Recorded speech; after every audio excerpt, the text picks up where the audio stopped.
नमस्कार.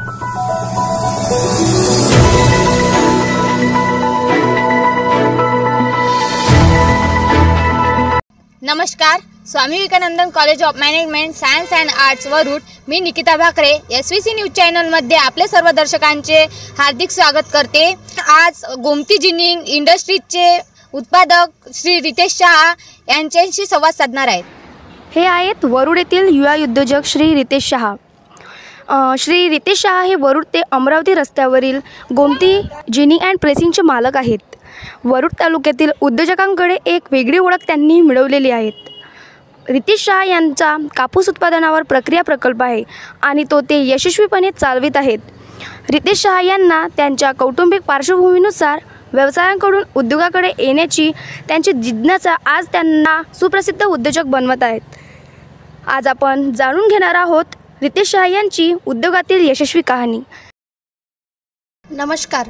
Swami Vivekanand College of Management Science and Arts Warud जनसंवाद व पत्रकारिता विद्याविभागातर्फे संचालित सर्व दर्शकांचे मी आशिका बोरवार हार्दिक स्वागत करते. मंडळी, व्यापार आणि उद्योग हा देशांच्या अर्थव्यवस्थेचा कणा आहेत. तसेच ग्रामीण भागामध्ये ग्रामीण उद्योग स्थापन करणे आणि त्याला चालना मिळणे म्हणजेच ग्रामीण भागातील आर्थिक उन्नतीचा हा सगळ्यात मोठा मार्ग आहे. वरुड तालुका हा 17 आणि लिंबूवर्गीय फळ या पिकांसाठी अत्यंत प्रसिद्ध झालेला तालुका आहे. तसेच त्याच प्रमाणात वरुड तालुक्यामध्ये कापूस उत्पादनसुद्धा विक्रमी घेतले जातात. कापूस उत्पादनावर आधारित जिनिंग अँड प्रेसिंगचे उद्योग अनेक प्रकारचे वरुड तालुक्यामध्ये उभारले गेलेले आहेत. तसेच आज आपण जिनिंग अँड प्रेसिंगचे उद्योजक श्री रितेश शहाजी सर यांच्याशी बातचीत करणार आहोत आणि या उद्योगाबद्दल त्यांच्याकडून माहिती जाणून घेणार आहोत. नमस्कार सर, SVC न्यूजमध्ये आपले हार्दिक स्वागत आहे. सर, आपले नाव, शैक्षणिक पार्श्वभूमी आणि सुरुवातीबद्दल तुम्ही काय सांगाल या व्यवसायाबद्दल? माझं नाव रितेश लीलावंती मोतीचंद शहा. शिक्षण माझं झालं आहे BCom DBM. 1996ला माझं शिक्षण कंप्लीट झालं. तुम्ही या व्यवसायाबद्दल काय सांगाल? जसं वरुड तालुका जो आहे म्हणजे आपलं खास वरुडाचं ऑरेंज सिटी म्हणून प्रसिद्ध आहे आणि त्यातच संत्र्यानंतर दुसरं जे मोठं पीक आहे किंवा शेतकऱ्यासाठी कॅश क्रॉप म्हणता येईल तर ते कापूस आहे. त्यामुळे कापसाचं भविष्य बेटरच आहे. सर, ह्या उद्योजकतेची प्रेरणा तुम्हाला कुठून मिळाली? मी जसं 1996मध्ये शिक्षण पूर्ण केलं आणि शिक्षण करत असताना पण डोक्यात होतं की काहीतरी उद्योग असावा म्हणून, पण ते जस्ट एक कल्पना होती आणि एक्झिक्यूट नव्हतं केलं. पण 2001मध्ये मोनोपोली ॲक्ट जसं कापूस एकाधिकार ॲक्ट हा डिमॉलिश झाला आणि त्यानंतर महाराष्ट्रामध्ये सर्वांना उद्योग टाकायची परवानगी मिळाली. अगोदर कापूस जिनिंग प्रेसिंगच्या उद्योगाची परवानगी ही सगळ्यांना नव्हती. जेव्हा त्यांनी सर्वांना अलाव केली मग मनात विचार आला की नाही, हा उद्योग करायला पाहिजे आणि तसं केलं. सर, या व्यवसायात तुम्हाला कुटुंबाचा पाठिंबा कशा प्रकारे मिळाला? कुटुंब म्हणता येईल तर हे जे व्यवसायाचा विचार केला तर मी 1996मध्ये जेव्हा तुम्हाला सांगितलं की शाळा कॉलेज शिक्षण संपल्यानंतर मी 1 वर्ष शेती केली आणि शेती केल्यानंतर असं जाणवलं की नाही, आता हे शेतीपेक्षा आपल्याला काही व्यवसाय करावा लागेल. आणि तसं मी आमचं जे परंपरागत आमचा बिझनेस होता याचा कडधान्य घ्यायचा म्हणजे शेतीमाल घ्यायचा तो होता. आणि 2001पासून जेव्हा मोनोपोली ॲक्ट डिमॉलिश झाला त्यानंतर मग आपण कापसात गेलं पाहिजे हे नक्कीच. आणि हे सगळं करताना असं लक्षात आलं की अगोदर आम्ही आपल्या बाजूलाच 30 किलोमीटर MP पांढुर्णा आहे मध्य प्रदेशमध्ये, तिथे खूप मोठा व्यवसाय होत होता आणि आपली तर का नाही नेहमी खंत वाटायची.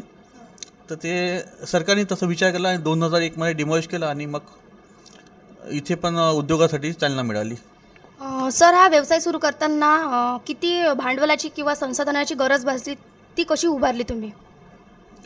भांडवल तर व्यवसाय टाकताना जितकं असेल तितकं कमीच असते, पण एक मिनिमम जे करता येईल तर आम्हाला ते बँकेकडनं चांगला सपोर्ट मिळाला. वरुडची Union Bank of India branch Warud, त्यांचे मॅनेजर, त्यांची खूप इच्छा होती की नाही त्यांच्याकडनंच लोन घ्यावं. त्यांनी लोनचं सपोर्ट केलं आणि काही थोडं निजी पैसा असं करून आम्ही हा उद्योग उभा केला. सर, सुरुवातीच्या काळात कोणकोणती मोठी आव्हाने आली?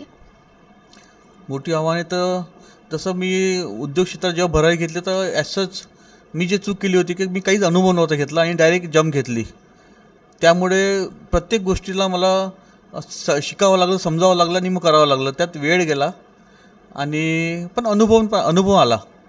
आता सांगू शकतो की माणसानं आधी शिकून घ्यावं आणि नंतर उद्योग करावा.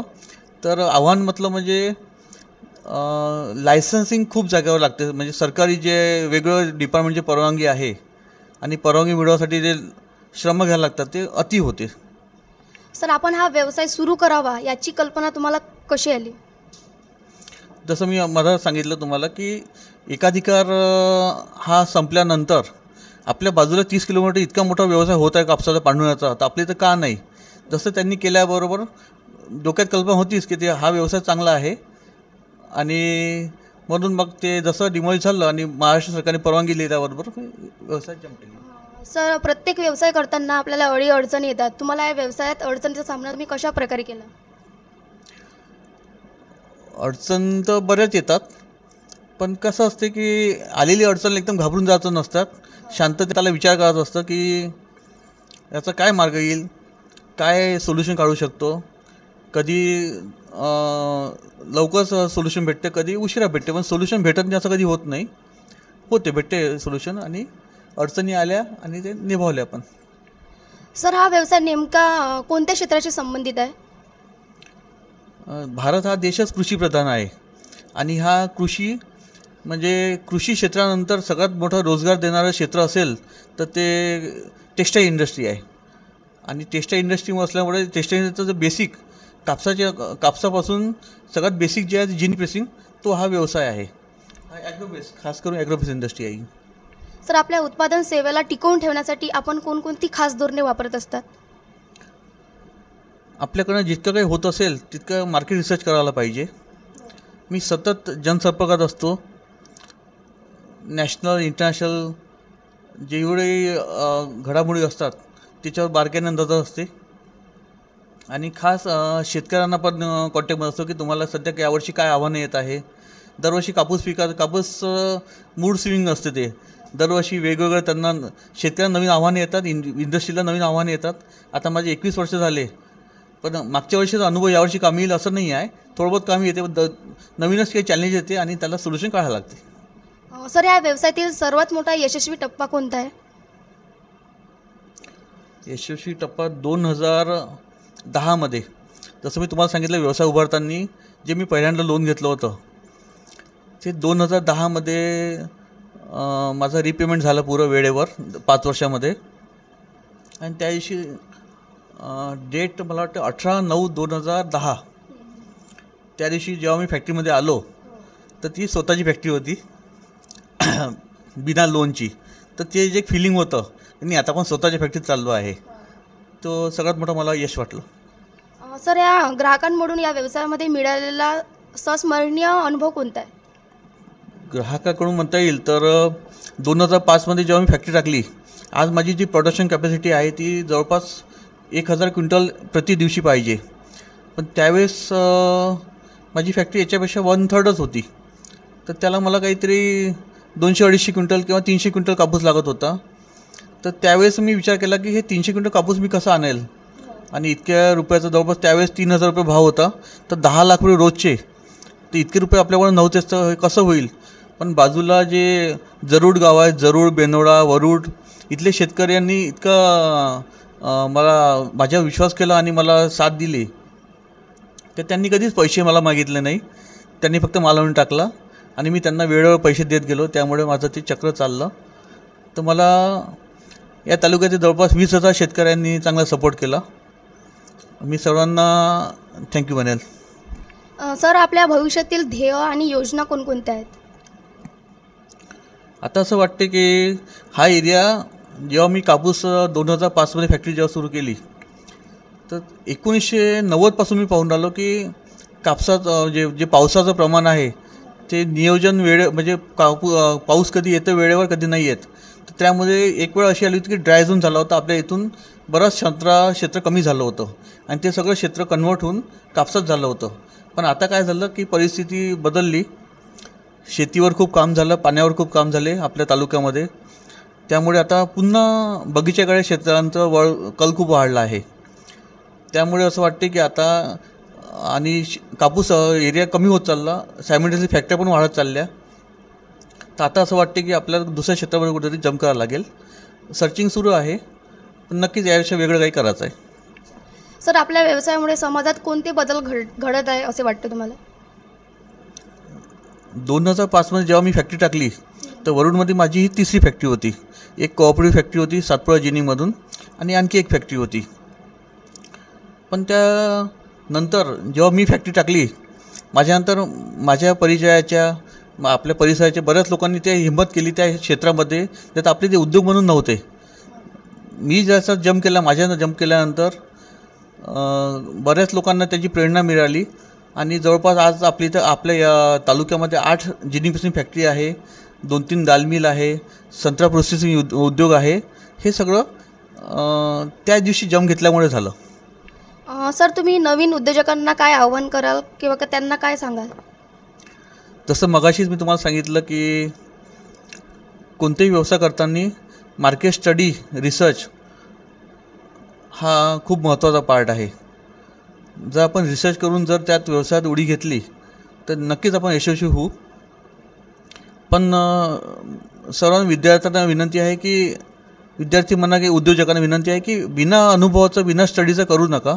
अनुभव काम केला येईल पण स्टडी नक्की करा, त्याशिवाय उद्योगात भरारी घेऊ नका. पण एक वेळा तुम्ही उडी घेतली तर नक्कीच तुम्ही उंच उड्डाण घ्याल.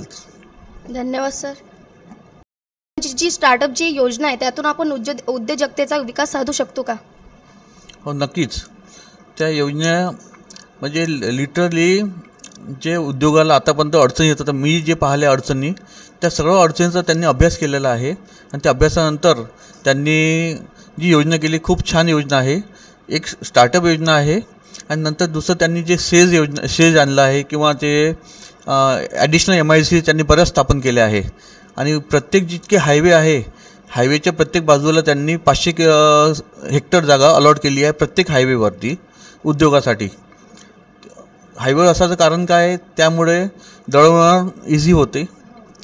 त्या इलेक्ट्रिफिकेशन, पाणी, जे बेसिक कणा असतं उद्योग लावासाठी तुम्हाला कच्चा मालाचं मार्केट जवळ असायला पाहिजे. नंतर फिनिश गुड जे आहे तुमचे त्यासाठी मार्केट तुम्हाला जवळ पाहिजे. ह्या सगळ्या गोष्टी त्या रोडमुळे होतात आणि ह्या मागच्या 10 वर्षात रोडवर जे काम झाले त्यामुळे खूप स्पीडअप झाला आहे गोष्टी. दुसरं आपण विचारलं होतं की स्टार्टअप, तर स्टार्टअपमध्ये मला सगळ्यात चांगलं असं वाटलं की आपल्या उद्योगाला जेव्हा आपण सुरुवातीला उद्योग करतो पहिल्या 2-3 वर्ष आपल्याला प्रॉफिट मिळत नाही. ॲटलिस्ट BN पॉईंटवर असतो किंवा थोडं बहुत नुकसान पण असते, पण ते नुकसान नाही म्हणता येते, इन्व्हेस्टमेंटच असते एक प्रकारचं. पण त्यानंतर त्या उद्योग ग्रो करते, वाढ घेते उद्योग आणि वाढ घेतल्यानंतर त्याला जे प्रॉफिट व्हायला लागते तर शासनाने अशी योजना आणली की तुमच्याकडे 10 वर्षाचा पिरियड आहे. 10 वर्षातले कोणते 3 वर्ष तुम्ही त्यातून सूट घेऊ शकता. जे तुमचे मॅक्झिमम प्रॉफिटचे वर्ष असेल त्यात तुम्ही सूट मिळेल तर तुम्हाला 3 वर्ष इन्कम टॅक्स लागत नाही. ही इतकी चांगली योजना आहे. इन्कम टॅक्स लागत नाही म्हणजेच काय, तो पूर्ण पैसा आपण आपल्या व्यवसायासाठी वापरू शकतो. म्हणजे आज आपण पैसा राहत नाही आपला व्यवसाय करायला किंवा अडचण राहते किंवा बँकेत जाते, आपला पैसा टॅक्समध्ये भरा आणि इकडे लोनवर व्याज भरा. तर ही खूप चांगली योजना आणली आहे त्यांनी. दुसरं स्टार्टअपसाठी बरेचसे इनिशिएटिव्ह आहे, म्हणजे जिल्हा उद्योग केंद्राच्या माध्यमातून आणि सेंट्रल गव्हर्नमेंटच्या माध्यमातून, स्टेट गव्हर्नमेंटच्या माध्यमातून वेगवेगळ्या इतक्या योजना राबवल्या आहे. आपण त्या योजनेचा जरी अभ्यास केला किंवा प्रॉपर कोणी CA असेल, कोणी प्रोजेक्ट रिपोर्ट बनवून देणार असेल, त्यांच्याकडे आपण जर गेलो तर इतक्या साऱ्या योजना आहे. आणि ते उद्योग निर्मितीसाठी आणि रिपेमेंट, कर्ज घेतलेलं कर्जाचं रिपेमेंट आणि आपलं कॅपिटल बिल्ड करण्यासाठी खूप कामाचं असते. तर ही जी योजना स्टार्टअप योजना ती खूप चांगली आहे. तसंच आता आपण पाहत होतो की जे अमेरिकेला आपण ऐकतो बिल गेट्स आहे, नंतर ते आता एलन मस्क आहे, हे सगळे लोक जे आहे ते कसे मोठे झाले, तर हे प्रत्येकाला राज्याश्रय आवश्यक असते. जे अमेरिकेला राज्याश्रय मिळत होतं उद्योगपत्यांना ते आता भारतात मिळायला लागलं आहे. आता भारतात पण बरेच नाव आहे, जसं तुम्हाला हे आहे लेन्स कार्डवाले पियुष बन्सल, नंतर ओयोवाले, ओलावाले, नंतर असे बरेच आहे. आता सडन नावने आठवण, पण जवळपास 8-10 असे उद्योग आहे की जे आज आपणही मोठ्या क्षेत्रात आहे. आणि विशेष म्हणजे बँकिंग क्षेत्रामध्ये, प्रायव्हेट क्षेत्रामध्ये आलेले उदयजी कोटक जी कोटक महिंद्रा बँक आहे. कालच मी त्यांचा अहवाल वाचत होतो या वर्षाचा 2025चा. तर त्यांच्या वडिलाची माझी जेव्हा पहिली भेट झाली होती तेव्हा त्यांनी सांगितलं होतं मी उदयला 2 लाख रुपये दिले आहे भांडवल बँक टाकासाठी. आज त्या बँकेचं भांडवल आहे 2,80,000 करोड. तर हे सगळं विजनरी असते, म्हणजे राज्याशी खूप महत्त्वाचं असते, त्याच्यामुळे सगळं मोठं होते. तर आता भारतातील हे मोठमोठे जे इंटरनॅशनल लेवलचे जे मोठे उद्योगपती आहे असे उद्योगपती भारतात पण नक्की होईल आता. सर, आपण स्थानिक पातळीवर रोजगार निर्मिती कशा प्रकारे करू शकतो? जर आपण उद्योग टाकला तर उद्योगमध्ये कसं असते 2 टाईपचे रोजगार निर्मिती. एक डायरेक्ट रोजगार, एक इनडायरेक्ट रोजगार. आणि इनडायरेक्ट रोजगार हा कितीतरी पटीने मोठा असतो डायरेक्ट रोजगारापेक्षा. जसं की आता आपण डायरेक्ट पाहिलं तर काय, माझ्या फॅक्टरीत असणारे काम करणारे कर्मचारी जे ऑफिसमध्ये म्हणा की फॅक्टरीमध्ये हे, पण यांच्यासोबत आता माझ्या फॅक्टरीमध्ये काही लीचे लोक आहे, आजूबाजू खेड्यावरचे, काही बाजूच्या गावातले लोक आहे, काही वरुडचे आहे आणि काही अदर ब्रँडचे पण आहे. तर हे सगळं आल्यामुळे काय होते की यांच्यामुळे एक तर दळणवळण सुरू होते. ते आल्यामुळे त्यांचा त्याच्या परिवार आल्यामुळे त्याला लागणारं सामान, त्याच्यामुळे किराणा दुकान, कपड्याचे दुकान, मेडिकल दुकान, डॉक्टर्स, हे सगळं इनडायरेक्ट. नंतर दळणवळणासाठी ते ऑटोचे साधनं वापरतात. तर असे सगळे रोजगार निर्मिती इनडायरेक्ट रोजगार निर्मिती खूप जास्त होत असते. आणि डायरेक्टमध्ये जसं की आपल्या इथून जर कापूस आता बाहेर गेला असता तर फक्त आपले कापूस भरून देणारे लोक पोरं आणि मग सगळं बाहेर झालं असतं. आता आपल्या इथे कापूस भरून देणारे, कापूस खाली करणारे, त्यावर सरकी निघणारे, सरकी भरणारे, बराच उद्योग आणि बराच रोजगार हा इथं तयार होतो. ती सायकल चालू होऊन जाते. सर, आपल्या व्यवसायातील टीममध्ये किती लोक आहे आणि तुम्ही त्या टीम वर्कला किती महत्त्व देता? व्यवसाय म्हटलं की टीमच करतात, एकट्या माणसाचं काम नाही आहे. आणि टीमच तुमच्या चांगली टीम तुम्ही तयार करा, नेमा, आणि वेळ प्रसंगी त्याला आणखी मोठी करा. आणि विशेष म्हणजे कामाचं नियोजन असं करा की प्रत्येकाला त्याची जबाबदारी माहीत पडायला पाहिजे आणि त्यांच्यावर त्यांची रिस्पॉन्सिबिलिटी देऊन द्यायला पाहिजे. आता माझा मुलगा 2019मध्ये त्यांनी आता इंजिनिअरिंगला ॲडमिशन घेतली आणि त्यांनी मुंबईवरून इंजिनिअरिंग केलं आणि मास्टर्स अमेरिकेवरून केलं आणि मागच्या वर्षीपासून तो आता माझ्यासोबत बसत आहे. तर तिथून तो जो शिकून आला स्किल, जे त्याने इंजिनिअरिंग करताना शिकला आणि तो मास्टर्स करताना शिकला, तो आता त्या इथं उद्योगमध्ये अप्लाय करत आहे. तो आता लक्षात येते की शिक्षण केल्यानंतर कितीतरी आपण जे विचार करतो की याचे सोल्युशन कसे राहील, काय राहील, तर त्याचं नेमकं सोल्युशन काढायचा व्ह्यू किंवा त्याची पद्धती वेगळीच आहे. म्हणजे कधीकधी मला शॉक होत जातो की इतकं इझी सोल्युशन निघू शकते. आपण या गोष्टी विचार करत होतो की कसं सोल्युशन निघणार आहे. तर शिक्षणाचा मोठा फरक आहे.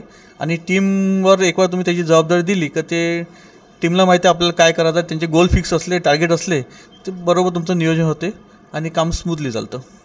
धन्यवाद सर. तर आज आपल्यासोबत होते जिनिंग अँड प्रेसिंगचे इंडस्ट्रीज श्री रितेशजी सहा सर. त्यांनी त्यांच्या अनुभवातून आपल्याला आपल्या SVC न्यूज चॅनलला अत्यंत आवश्यक माहिती दिली. त्याबद्दल मी आणि आमच्या स्वामी विवेकानंद कॉलेज आणि जनसंवाद व पत्रकारिता विभागातर्फे धन्यवाद मानते. धन्यवाद सर. धन्यवाद.